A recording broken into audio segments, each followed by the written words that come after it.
주님 앞에 나온 여러분 모두를 주님의 이름으로 축복합니다. 우리가 인생을 사는 동안에 수없이 많은 선택을 하면서 삽니다. 그래서 그 선택의 갈림길에 늘 서 있지요. 갈등하기도 하죠. 이것을 선택하면 과연 옳을까? 저것을 선택하는 것이 현명할까? 고민을 하게 돼요. 그리고 이것을 선택했을 때와 저것을 선택했을 때 그 결과를 예측하고 가늠해 보면서 어떻게 해서든지 바른 선택을 하려고 노력합니다. 그런데 잘 안 되지. 항상 바르고 현명한 선택을 할 수 있으면 좋은데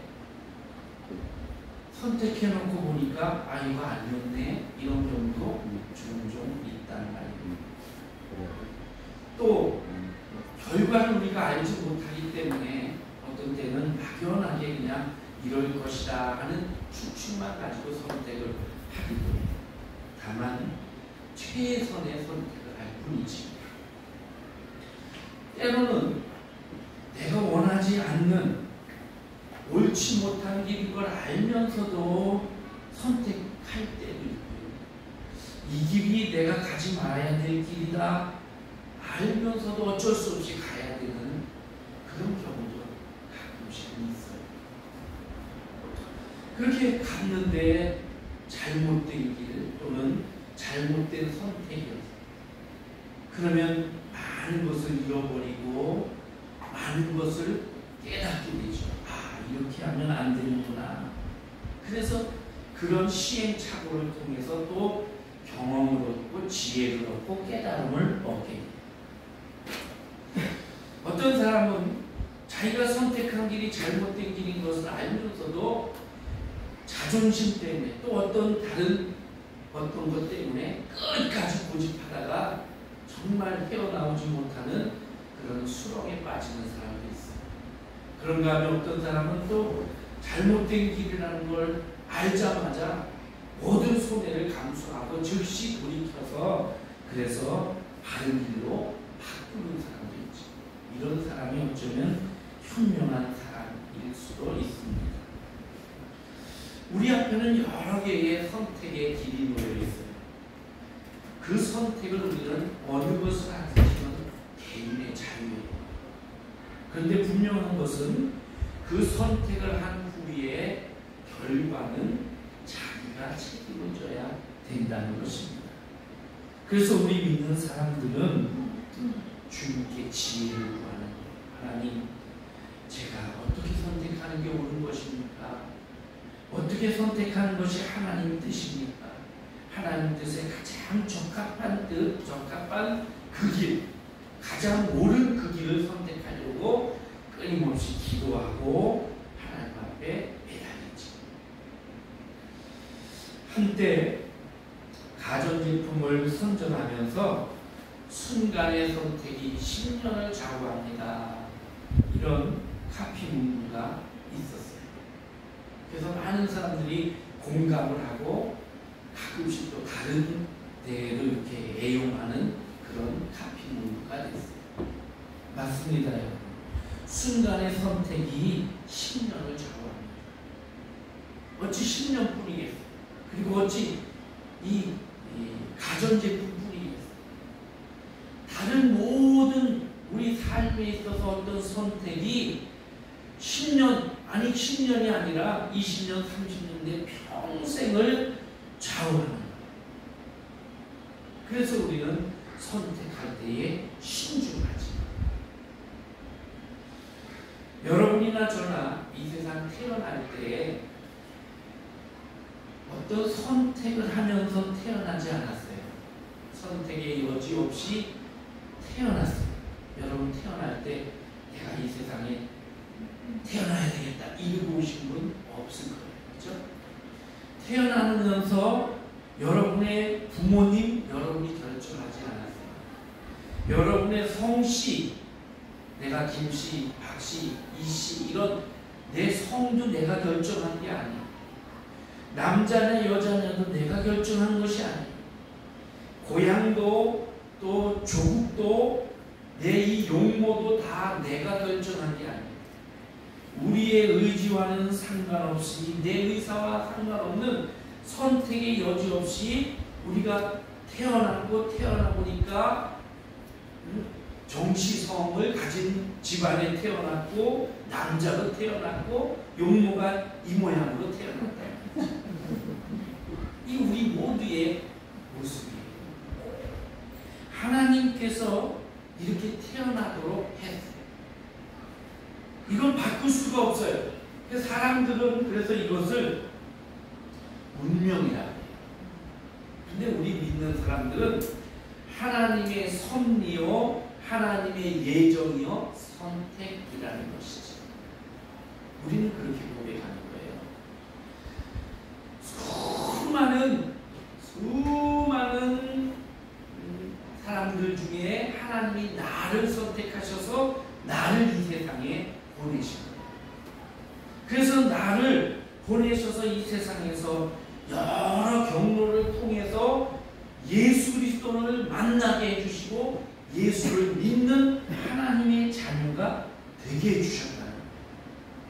어떤 분은 어머니 뱃속에서부터 예수를 믿는 그런 선택을 받았고, 어떤 분은 태어나서 살다 보니까 친구 따라서 또는 뭐 여러 가지 사정에 의해서 전도받아서 무슨 어려운 일이 있어서 이런 여러 가지 상황에 의해서 그래서 하나님께 나오게 됐다는 거죠. 이것은 하나님의 주권과 하나님의 사랑이에요.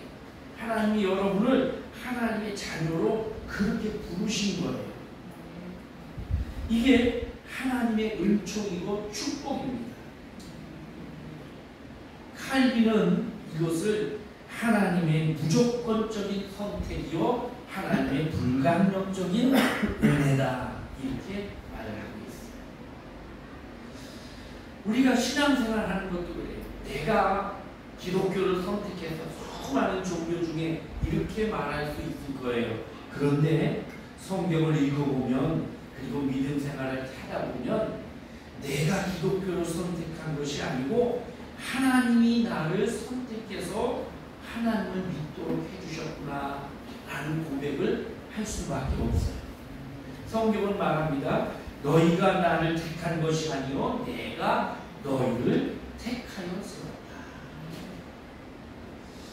우리는 그래서 여러분이나 저는 하나님의 선택을 받은 택함을 받은 자들이에요. 여러분은 하나님의 자녀입니다.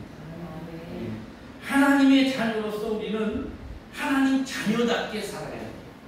이 세상에 살면서 우리도 끊임없는 어떤 선택을 하며 살잖아요.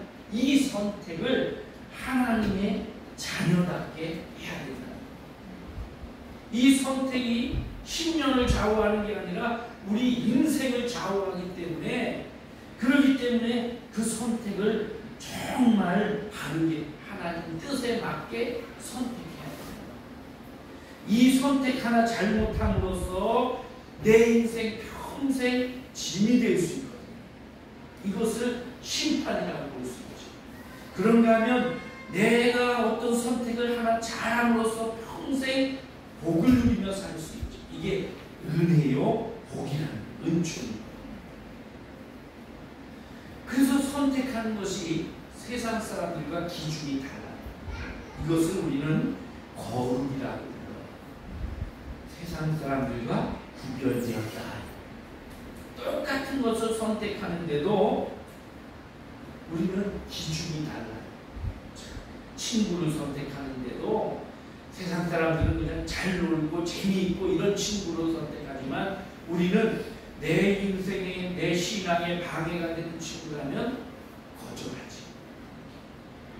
배우자를 선택할 때도 이 사람을 만나서 내가 과연 하나님께 더 기쁘게 하나님을 섬길 수 있는가 이런 걸 생각하지.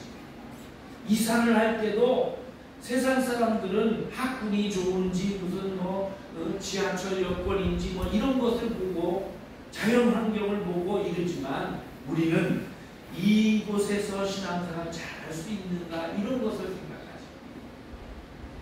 직업을 선택할 때도, 학교를 선택할 때도, 모든 것 선택하는 것이 다 우리의 기준은 달라. 거룩한 선택을 하는 것. 하나님께서는 우리에게 선택의 자유를 주셨고, 그러나 그 선택에 대한 책임을 우리에게 또 동시에 주셨다. 그래서 어떤 것을 선택할 때에 내가 책임을 가지고 선택합니다. 선택은 많은 것 중에서 하나를 고르는 것, 많은 것 중에 두세 개를 고르는 것, 이런 것이 있는가 하면 이것이냐 저것이냐 둘 중에 하나를 선택하는 게 있어요. 우리 신앙은요, 신앙에 관한 선택은 둘 중에 하나. 성경은 하나님이냐 세상이냐 이것을 선택하라고 말해요. 두 개를 동시에 섬길 수 없다. 하나님이냐 재물이냐 이 두 가지를 같이 섬길 수 없다. 하나를 포기해라. 그래서 신앙에 관한 선택은 결단이에요. 나는 이것도 하고 저것도 하겠다. 하나님도 믿으면서 세상에서 마음껏 놀겠다. 이게 안 됩니다. 하나님을 선택하면 세상의 모든 즐거움을 양보하고 끊어야 돼요. 하나님 선택하는 그 선택을 하려면 결단이 필요해요. 그래서 세상의 모든 걸 내가 버리겠다는 그런 결단을 가져야 되는 겁니다. 자, 오늘 이제 본문으로 돌아가 봅니다.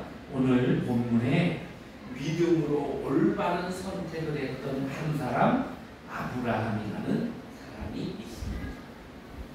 아브라함은 믿음으로 하나님을 선택한 사람입니다. 성경을 쭉 읽어보면 위대한 선택을 한 사람들이 몇 명 있는데 그 중에 하나가 아브라함입니다. 창세기 12장에 보면 하나님께서 갑자기 갈대아 울 지역, 지금의 이라크나 이란 지역에 있는 저 유프라데스 강 주변에 비옥한 땅, 거기 살고 있는 아브라함에게 하나님이 갑자기 찾아가십니다. 그리고는 아브라함아, 너는 너의 친척 본토 아비집을 떠나 내가 네게 보여줄 땅으로 가라. 이렇게 말씀을 하셔요. 근데 성경에 보니까 이에 아브라함이 하나님의 말씀을 따라 집을 떠났다고 기록을 합니다. 자기의 친척과 본토와 아비의 집을 떠났다.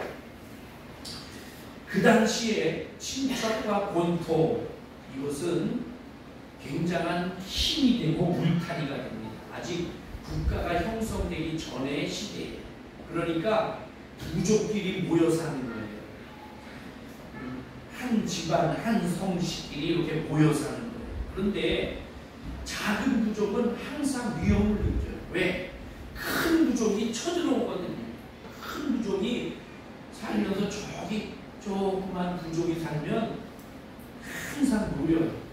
그러다가 기회를 엿봐서 덮쳐가지고 거기 있는 남자들은 싹 죽여버리고 여자들과 아주 갓난 아이들만 살려요. 그리고 그들이 갖고 있는 가축 이런 걸 다 빼앗아요. 그러니까 그 부족, 그 본토 친척, 이것은 굉장한 힘이에요. 아브라함은 이런 모든 걸 다 포기했어요. 혼자서 떨어져 산다는 것은 굉장히 위험한 거예요. 언제 어디서 누구의 공격을 받을지 몰라요. 그렇기 때문에 굉장히 위험해요. 성경을 연구하는 학자들에 의하면, 그리고 성경에서 우리가 살펴보면 아브라함이 살던 갈대아 울 지역에 아브라함과 그 조상들은 이 우상을 깎아서 만들어서 파는 일을 했던 사람들입니다. 그리고 굉장히 부유하게 살았어요. 그러니까 아브라함의 그 친척들은 부자였고 직업도 든든했고 꽤 그 지역에서 그래도 이름 있게 살았는데, 그런데 하나님이 어느 날 거기서 나와라 그러시는 거란 말이에요. 아브라함은 그런데 이것을 결단하고 나왔어요. 그 집안도 그 재산도 다 놓고 나와야죠. 자기 혼자 나오는 건데 그 부족에서 나가라 그러는 것도 아니고 무슨 필요에 의해 나오는 거 아니고 어느 날 갑자기 저 나갈래요 이러니까 그래서 겨우 자기가 먹을 거 자기 가족 살 만큼만 가지고 나오는 거예요. 그래서 또 나왔어요. 나와서 가나안 땅에 들어왔는데 하나님이 주신 땅이라고 들어왔는데 자기가 살던 땅보다 못해. 영 못해. 뿐만 아니라 거기서 살아보겠다고 생각을 했는데 흉년이 들었어요. 도저히 못 살겠어서 아니다. 그리고는 떠나서 더 남쪽으로 내려와 애국, 이집트 땅까지 내려갑니다. 거기 내려가서 좀 살아볼까 했더니 거기에 있는 그 나라의 부족장, 그러니까 왕 같은 사람이 아브라함의 부인을 보고 예쁘다고 데려다가 아내를 삼으려고 하지. 그 부인을 뺏길 뻔했어. 그렇게 뺏길 뻔하다가 하나님이 개입하셔서 그래서 도로 찾게 되고 부랴부랴 그 부족이 주는 그 추장이 주는 선물을 좀 가지고 이러고 다시 돌아오는 거예요. 그래 돌아와서 이 가나안 땅에 다시 살게 됩니다. 다행히 흉년은 이 가뭄은 끝났지만 살기 어렵다. 그래도 꾸준히 살아서 어느 정도 부를 이루었어요. 그런데 오늘 본문에 보니까 그렇게 부를 이루었는데 데리고 나온 조카 롯도 한 집안을 이루어서 같이 살고 있는데 롯의 종들과 아브라함의 종들이 서로 싸우는 거예요. 왜? 우물 때문에. 물이 귀하니까 물을 파서 우물을 얻어가지고 그 물을 길어서 가축들에게 먹이는데 우물이 적으니까 서로 먼저 와서 먹이면 그게 되는데 같은 시간대에 오다 보니까 서로 막 네 물이니 내 물이니 우리가 먼저 먹이니 하면서 다투는 거예요. 그 다음에 목초지 때문에 다투는 거예요. 자, 풀밭이 한계가 있어. 그러니까 거기에 가면 이미 와서 양을 먹이고 있단 말이에요. 그러니까 서로 그것 때문에 갈등이 있었다는 거죠. 아브라함은 이 조카 롯을 불러서 말합니다. 오늘 본문에 보니까 우리는 한 본인이다. 그러므로 우리가 서로 다투지 말자. 그렇게 말하지.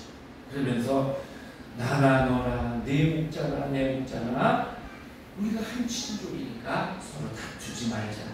네 앞에 여기 땅이 있잖냐. 네가 우측으로 가면 내가 좌측으로 가고 네가 좌측으로 가면 내가 우측으로 가겠다. 이렇게 하지. 이 롯이 누구냐면 롯은 아브라함의 막내 동생 하란의 아들이에요. 아브라함의 아버지는 데라였고요. 아브라함과 나홀과 하란 이렇게 삼형제가 있었어요. 근데 이 막내 아들인 하란이 롯이라는 아들을 낳고 일찍 세상을 떠났어요. 아브라함이 맏아들이 장남이니까 이 막내가 남겨놓은 아들을 데려다가 키우는 거예요. 마침 아브라함은 또 아들도 없잖아요. 자식이 없으니까 데려다 키워서 아마 결혼도 시킨 것 같아요. 그래서 롯도 어느 정도 집안이 형성이 돼 있었던 거죠. 그래서 서로 이제 살 만큼 되었는데 그런데 이게 땅 문제, 물 문제 때문에 서로 다투니까 아브라함이 너가 떠나라. 자, 이렇게 떠날 때에 아브라함은 당연히 큰아버지로서 야, 너 저쪽으로 이사가 살아. 내가 여기 살 거야. 이렇게 할 수 있는데 그런 선택의 권리, 기득권을 다 양보를 합니다. 그러니까 롯이 보고는 저쪽 동쪽에 아직 하나님의 심판이 내리기 전 요단강 쪽에 큰 들판에 풀도 있고 물도 많고 그쪽으로 내가 가겠다. 이렇게 롯이 결정합니다. 롯의 기준은 세상이에요. 아브라함은 하나님 결정의 요인이 하나님입니다. 하나님이 함께 계시면 그러면 거기가 어디든 아브라함이 상관없어요. 롯은 하나님보다는 세상의 조건들을 보면서 결정을 하는 거예요. 롯의 입장에서 아니요, 큰아버지가 저를 키워주셨는데 큰아버지가 먼저 전하시면 제가 다른 쪽으로 갈게요. 이것이 원래 맞는 거잖아요. 그런데 세상을 보는 눈이 가려져서, 물질에 대한 눈이 가려져서 이것을, 이런 의리와 의미를 생각하지 못했다는 것이지. 아브라함은 산지에 살게 됩니다. 롯은 좋은 곳에 살고 아브라함은 네게브 지역 산지에 갑니다. 그 땅을 그랄 땅이라고 나중에 불러요. 거기 살면서 아브라함은 물이 없으니까 또 우물을 파요. 성경에 보면 아브라함이 우물을 팠어요. 나중에 그 아들 이삭도 그 우물, 메꿔진 그 우물을 다시 팠다고 성경에 기록이 되어 있어요. 우물을 파요. 그리고 그렇게 우물을 파서 물을 얻고, 목초지도 별로 없는 곳에서 하나님만 의지하고 사는, 하나님만 의지하고 하나님만 바라보고 하나님께만 모든 것을 부탁하고 의지하면서 아브라함은 살아요. 롯은 세상을 보고 세상의 것을 선택하고 세상의 많은 것을 누리며 사는데, 우리가 알다시피 롯은 나중에 요단 들판에서 많은 재산을 축적한 것 같아요. 그래서 소돔 고모라 성 두 개의 성이 있는데 이 소돔 고모라 성 중에 소돔 성으로 들어갑니다. 성 안에 땅값은 비쌌을 거예요. 근데 그 땅을 사서 그 안에 집으로 만들어서 집을 구해서 그 땅에 들어가 살면서 점점 소돔 사람들처럼 악을 배워가게 되지. 그리고 결국은 하나님의 심판이 소돔 고모라에 임할 때에 모든 걸 다 잃고 그리고 떠나가게 됩니다. 아브라함은 하나님을 선택했어요. 다른 조건을 보지 않고 하나님을 선택했어요. 갈대아 우르에서 나올 때에도 여러 가지 조건들을 생각하지 않고 하나님의 말씀만 믿고 선택을 하고 나왔고, 롯과 삶에서도 롯에게 모든 걸 양보하고 하나님만 의지하고 그렇게 결단을 했습니다. 오늘 우리의 삶도 이와 같아요. 하나님을 먼저 생각하는 그런 삶이 되어야 되는 것입니다. 그 다음에 아브라함은 평화를 선택했어요. 계속 다투면서도 살 수가 있겠죠. 그러면서 롯을 불러서, 야, 너희 종들이 자꾸 우리 종들한테 시비 건다 그러는데 네가 주의 좀 시켜, 이렇게 말할 수도 있었겠죠. 아니면 롯에게, 야, 네가 저쪽으로 좀 가라, 여기 내가 살 테니까, 이렇게 할 수도 있었겠죠. 그런데 너나 나나, 네 목자나 내 목자나 서로 다투게 하지 말자, 이렇게 하면서 평화를 선택합니다. 이것이 아브라함의 선택이에요. 성경은 말합니다. 다투고 사는 것보다 평화롭게 사는 것이 훨씬 낫다. 오늘 말씀을 잘 읽어보면 아브라함과 롯도 가정을 이루고 있었는데, 롯도 소유가 있었고 아브라함도 소유가 있었는데 그들의 소유가 많음으로 동거할 수 없었다, 이렇게 쓰여 있습니다. 어렵고 힘들 때에는 그래도 서로 잘 살았는데 이 소유가 넉넉해지고 살만해지니까 서로 사는 게 힘들어졌대요. 이건 반대해야 돼요. 어렵고 힘들 때 사는 게 힘들고 그래야 되는데, 그리고 좀 살만해지면 더 끈끈해져야 되는데 반대. 오늘도 우리 사는 세상도 그렇죠. 가난하고 어려울 때는 서로 힘을 합치고 위로하고 힘을 모으는데, 좀 살만해지니까 가정이 어려워지고 형제간에 막 미워하고 재산 다툼을 하고 부모 자식 간에도 원수가 되고 이런 경우가 많잖아요. 우리 주변에 그런 얘기 많이 들어요. 그죠? 어려울 때 믿음 생활 잘했는데 돈 좀 벌고 잘 살아지니까 믿음을 소홀히 하고 그런 사람들 얘기도 듣고요.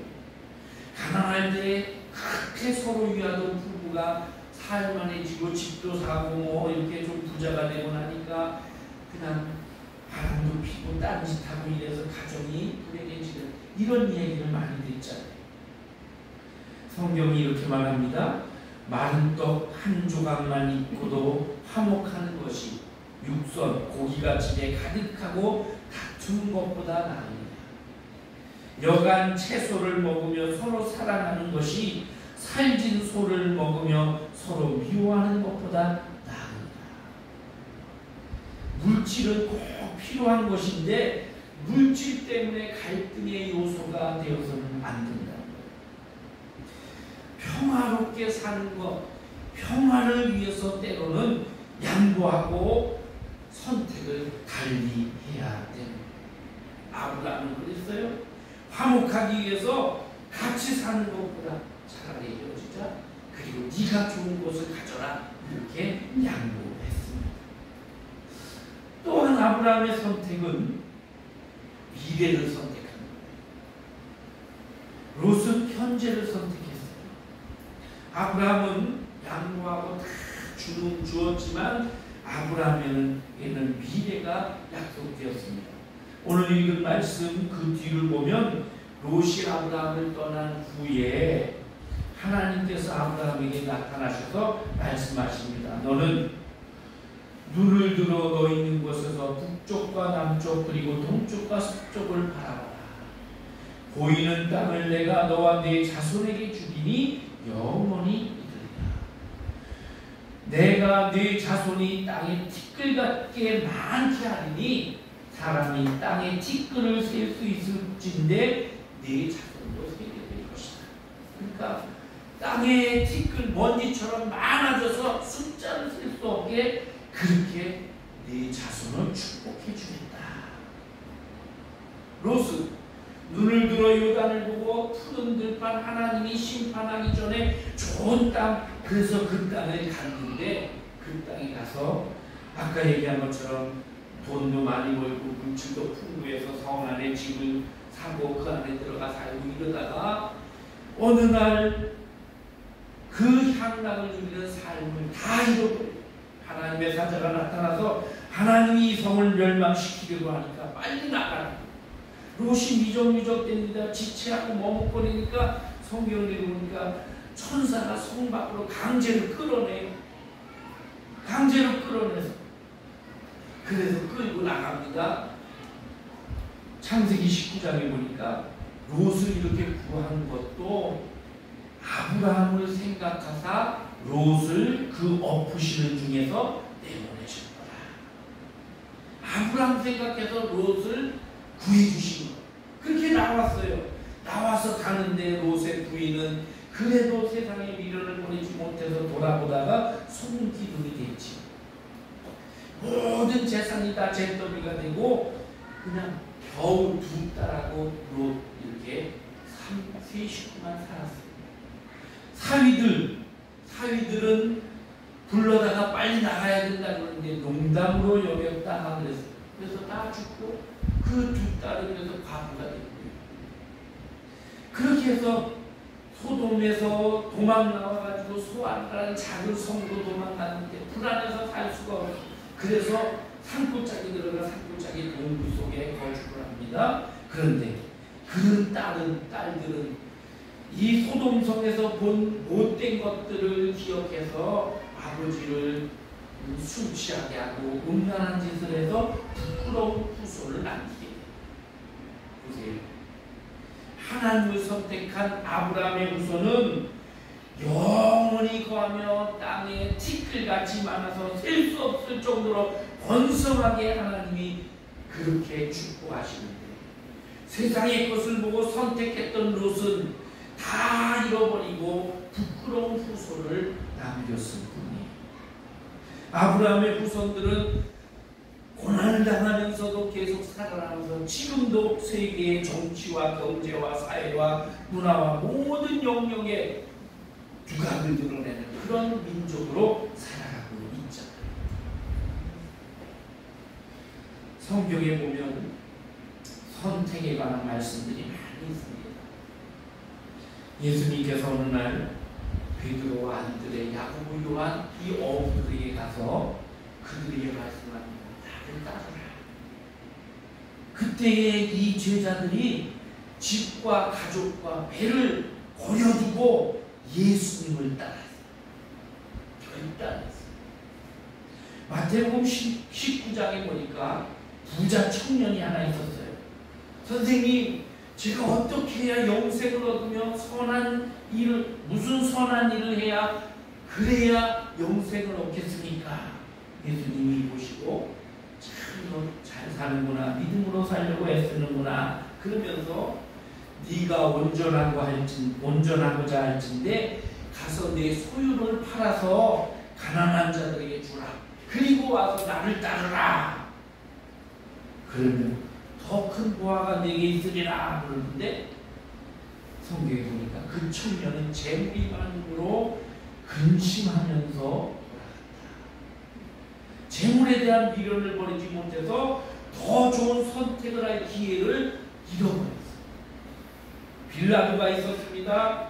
로마의 총독으로 와서 이 이스라엘 유대 지역을 다스리고 있었어요.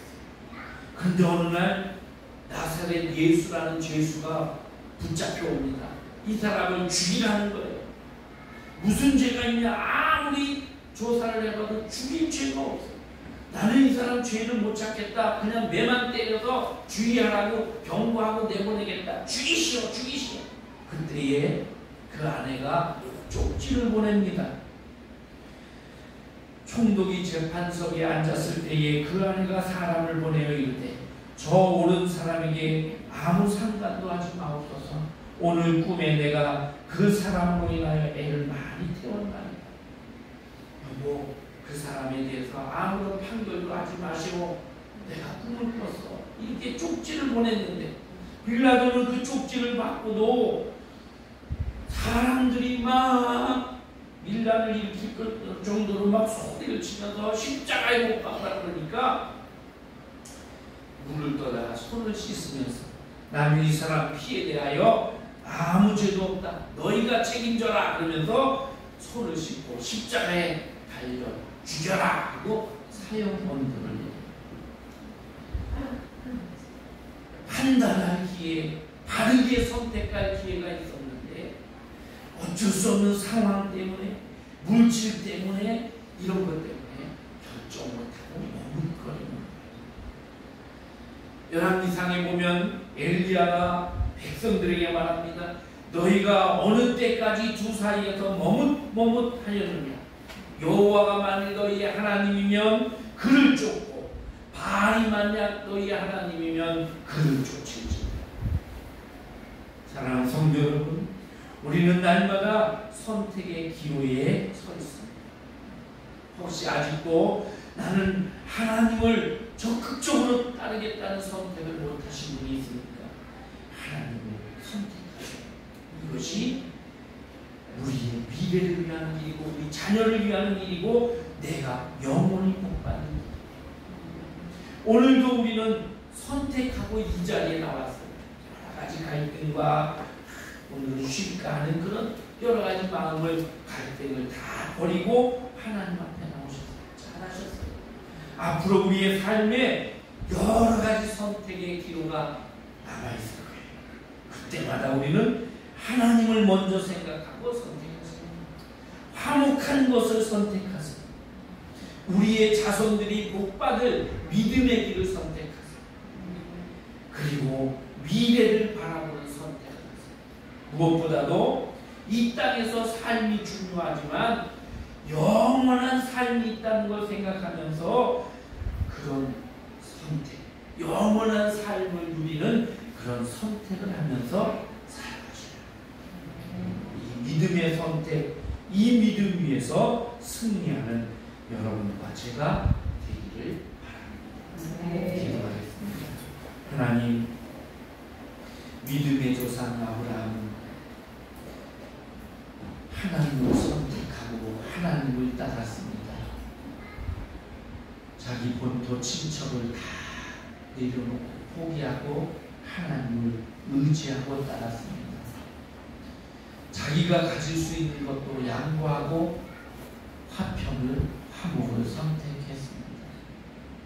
미래를 선택하고 자녀가 복받는 길을 선택하고 하나님의 뜻이 무엇인지를 생각하며 선택했습니다. 오늘 우리를 돌아봅니다. 우리에게도 끊임없이 많은 선택의 기로가 있습니다. 우리가 어떻게 선택할 것인지 늘 기도하면서 하나님 뜻을 생각하면서 올바른 선택을 하는 지혜를 저희들에게 허락하여 주옵소서. 하나님, 우리가 혹시라도 무엇인가 중대한 선택을 해야 될 기로에 서 있는 분이 있습니까? 하나님께서 기억하여 주시고 올바른 선택을 할 수 있는 지혜를 주시고 결단을 하면서 결단을 가지고 하나님을 의지하는 것을 선택하는 그런 믿음의 사람들이 되게 해 주옵소서. 예수님의 이름으로 기도하옵나이다. 아멘.